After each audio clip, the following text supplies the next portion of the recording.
बरगाड़ी मामले च Ram Rahim the production warrant दे मामले च जिसनू लैके हाई कोर्ट च एडवोकेट जनरल और राम रहीम के वकीलों दरमियान बहस हुई है। एडवोकेट जनरल ने राम रहीम की न्यायिक हिरासत की मंग की है। इस मामले च होर जानकारी साझा करने के लिए नीतिका साडे नाल।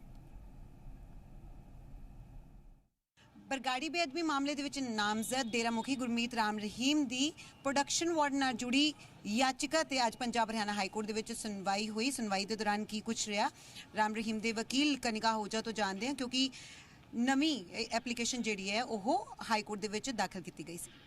देखो नितिका, हमने इसमें पहले प्रोडक्शन वारंट के लिए एप्लीकेशन जब डाली थी कि FIR नंबर 63 जो कि सैक्रिलेज केस की पहली FIR है, उसके अंदर SIT ने प्रोडक्शन वारंट सीख किए थे, जिसको आप सबको पता है कि हमने रिट पिटिशन डाली थी। प्रोडक्शन वारंट को हमने चैलेंज किया था, जिसको कोर्ट ने स्टे कर दिया था। और उसके बाद भी कोर्ट ने यही डायरेक्शन दी थी कि अगर SIT को कुछ भी इंटेरोगेट करना है, इन्वेस्टिगेशन करनी है, तो जेल में जाकर करेंगे। उनको प्रोडक्शन वारंट पे लेके पंजाब नहीं लाया जाएगा।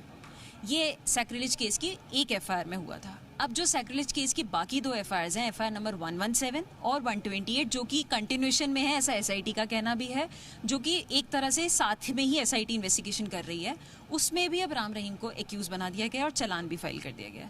हमने फ्रेश एप्लीकेशन कोर्ट में ये डाली है कि उन 2 FIRs में भी सेम रिलीफ को एक्सटेंड कर दिया जाए कि अगर SIT ने कुछ भी करना है, investigation, interrogation, even production in trial, वो VC के थ्रू हो।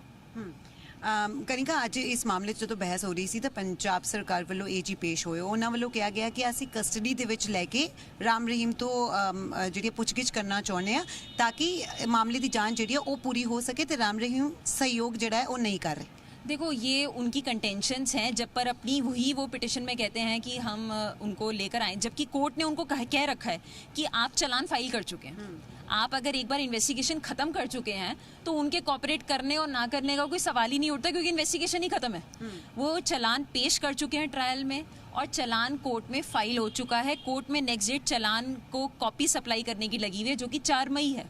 तो इसलिए ये कंटेंशन उनकी बहुत ही अनसस्टेनेबल है। मैं ये कहूँगी कि बिल्कुल भी इसका कोई वो नहीं है, बेस नहीं है।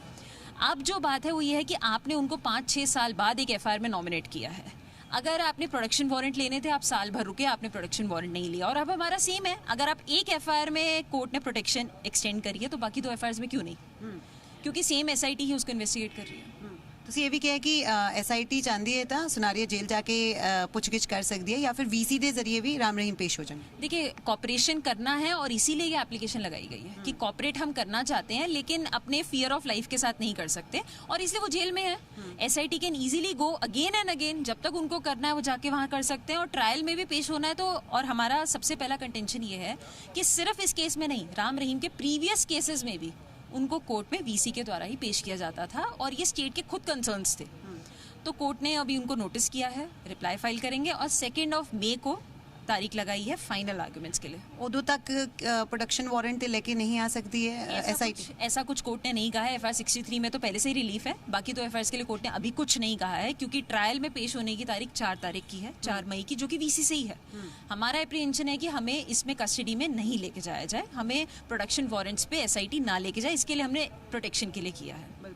इस मामले दे विच हुण अगली सुनवाई 2 मई नूं होनी है, तो फाइनल बहस जिहड़ी है उस दिन इस मामले ते होवेगी। कैमरामैन अश्विनी मनहास दे नाल नीतिका महेश, BC मीडिया, चंडीगढ़।